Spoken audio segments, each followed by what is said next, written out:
Olá, meus prezados, espero que todos estejam bem em decorrência desse problema que nós estamos passando em relação ao coronavírus, Covid-19. Bem, muitas pessoas vêm me perguntando sobre a questão de hospedagens, né? Como é que ficam aquelas reservas, aquelas hospedagens que foram reservadas antes, não é, da determinação da OMS e propriamente do nosso governo, né? Bom, para que nós possamos estabelecer uma saída jurídica mais razoável, nós temos que primeiramente pensar no seguinte: lá no artigo 389 do Código Civil, vem dizendo que quando o devedor deixa de cumprir a obrigação, ele vai incidir em perdas e danos, juros, correção monetária e honorários advocatícios em relação ao débito. Então o débito ele vai ser acrescido de juros, correção monetária, honorários e ainda terá perdas e danos. Essas perdas e danos, elas podem ser estipuladas, conforme o artigo 408 do Código Civil, por meio de uma cláusula penal, que é uma antecipação das perdas e danos, uma forma de se tentar fazer com que aquele contrato não seja descumprido. No entanto, essa cláusula penal ela serve tanto para a hipótese de mora, que é o descumprimento culposo da obrigação no que diz respeito ao tempo, forma e lugar convencionados, como também a cláusula penal serve para o inadimplemento absoluto. Então vamos lá. Essa situação inerente justamente, e muita gente até está falando, Denis, caso exista multa, essa multa tem que ser de 2%, né? Que é a multa que está lá no Código de Defesa do Consumidor. Olha só, essa multa que está no Código de Defesa do Consumidor, se você verificar, é a multa que fala para a mora, é a multa que fala do inadimplemento relativo, que é de 2%. Mas quando nós temos o inadimplemento absoluto, por mais que essa regra que está no Código de Defesa do Consumidor, limitando a 2%, não possa ser utilizada, na verdade, nós temos que entender que uma cláusula contratual que, por exemplo, estabeleça uma multa de 50%, de 60%, né, nós temos que analisar o contrato, porque dependendo da situação em que se encontrarem os contratantes, no momento da resolução do contrato, aquela situação pode se traduzir em uma desvantagem exagerada para o consumidor.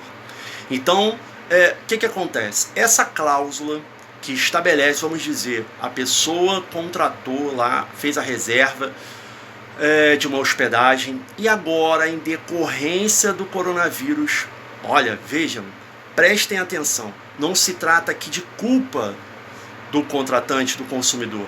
Ele não está desistindo, ele não está se arrependendo. Se trata de uma situação de pandemia que justamente a doutrina majoritária já está entendendo que isso é o quê? Hipótese de caso fortuito ou força maior.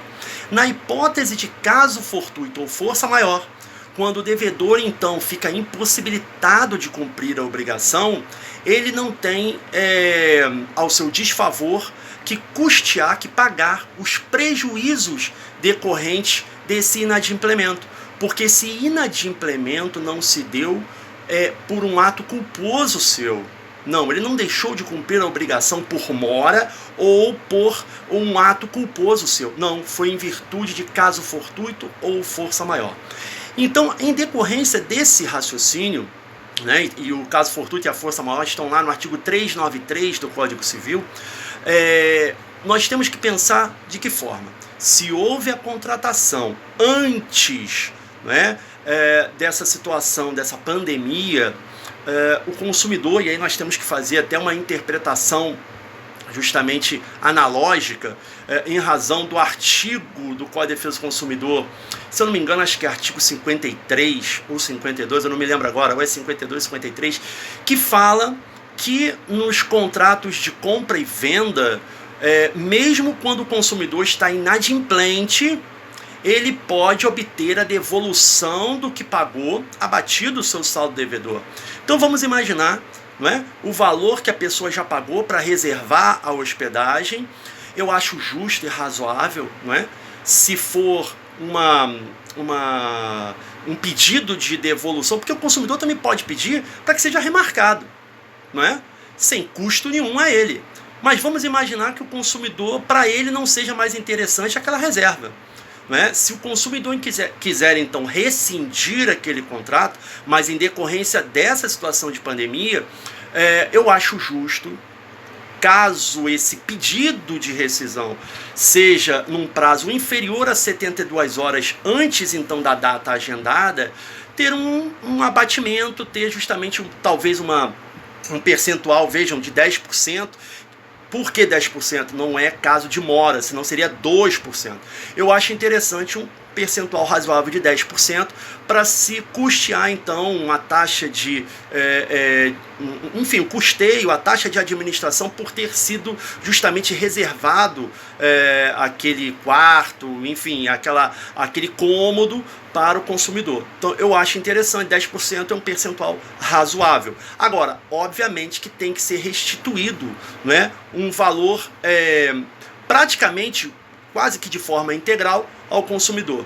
Eu acho razoável 10%. Agora, isso se for dentro de 72 horas. Se for antes de 72 horas, a restituição, na minha opinião, tem que ser integral ao consumidor, porque senão você vai gerar uma desvantagem exagerada ao consumidor.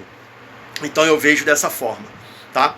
Então, isso foi mais uma tentativa de ajudar vocês, ajudar as pessoas que são leigas nesse assunto, como também outros operadores de direito, e assim vamos caminhando para que o nosso ordenamento jurídico tenha novas saídas jurídicas para esses inúmeros problemas que estão sendo objeto de análise em virtude do coronavírus. Tá ok? Então essa foi mais uma dica e até a próxima.